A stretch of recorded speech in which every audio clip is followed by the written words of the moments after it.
Salam dan bahagia Bapak dan Ibu guru penggerak.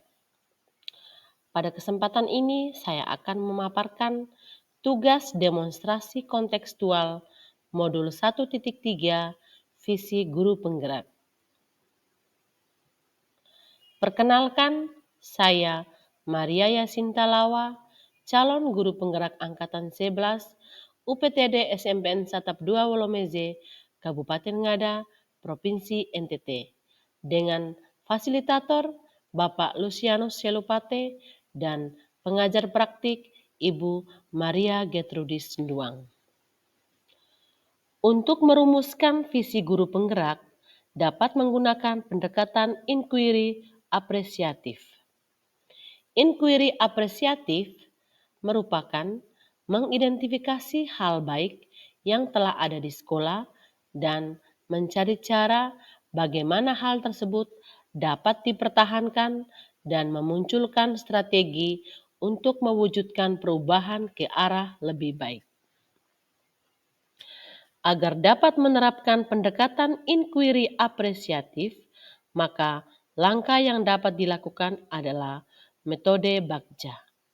Bagja terdiri dari yang pertama, buat pertanyaan, yang kedua, ambil pelajaran, yang ketiga, gali mimpi, yang keempat, jabarkan rencana, dan yang kelima, atur eksekusi.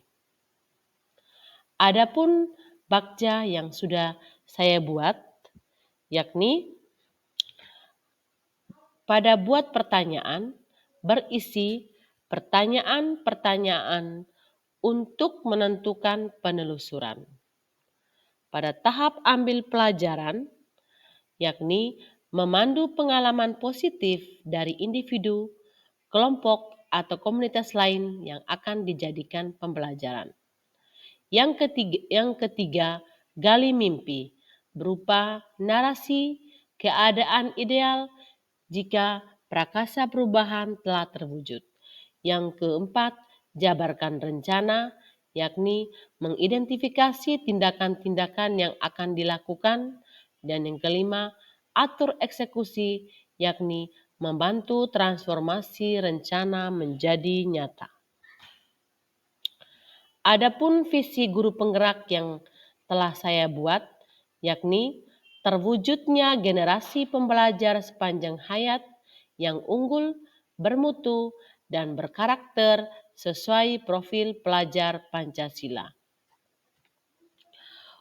Untuk mewujudkan visi guru penggerak tersebut, maka saya membuat prakasa perubahan, yakni meningkatkan kreativitas dan motivasi belajar peserta didik melalui pembelajaran berpihak pada murid.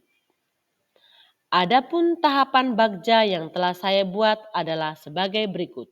Yang pertama, buat pertanyaan.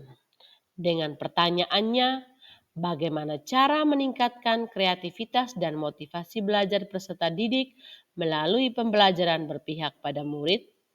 Tindakannya, yang pertama, melakukan diskusi dengan kepala sekolah dan rekan sejawat. Yang kedua, mencari tahu karakter peserta didik berdasarkan asesmen diagnostik. Tahap kedua, ambil pelajaran.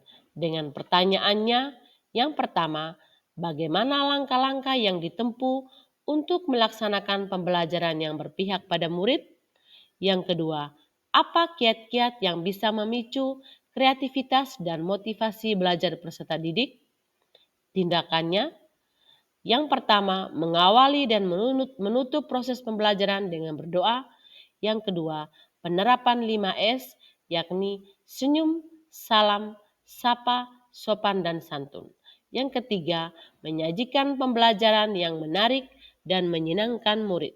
Yang keempat, melaksanakan ice breaking. Yang kelima, melaksanakan refleksi pada akhir pembelajaran. Yang ketiga, gali mimpi. Dengan pertanyaannya, apakah pembelajaran berpihak pada murid dapat meningkatkan kreativitas dan motivasi belajar peserta didik? Pertanyaan kedua, apakah ada keterkaitan antara pembelajaran berpihak pada murid dan profil pelajar Pancasila? Tindakannya yang pertama, membuat observasi tentang kreativitas dan motivasi belajar peserta didik selama pembelajaran maupun melalui asesmen formatif. Yang kedua, mencari referensi tentang dimensi profil pelajar Pancasila dan berkonsultasi dengan orang yang kompeten tentang hal tersebut.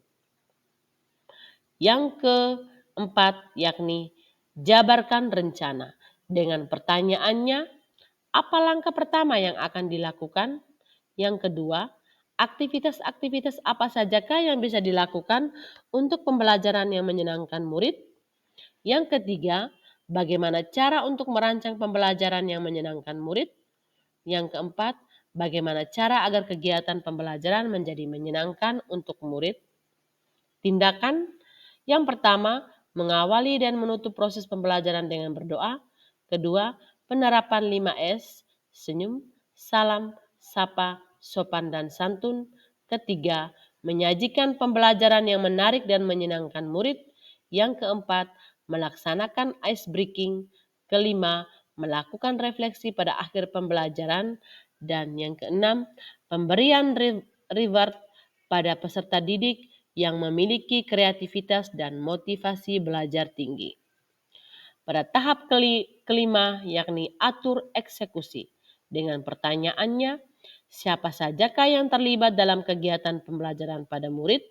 Yang kedua, bagaimanakah perkembangan kegiatan pembelajaran yang berpihak pada murid dapat meningkatkan kreativitas dan motivasi belajar peserta didik? Tindakannya yang pertama, kolaborasi dengan semua ekosistem sekolah, baik kepala sekolah, guru, murid, dan orang tua. Yang kedua, menyajikan pembelajaran yang menarik dan menyenangkan. Yang ketiga, melaksanakan ice breaking. Yang keempat, melakukan refleksi pada akhir pembelajaran. Demikian rancangan tindakan perubahan berdasarkan tahap perubahan tahapan Bagja. Semoga dapat membawa perubahan ke arah yang lebih baik dengan berpihak pada murid. Terima kasih.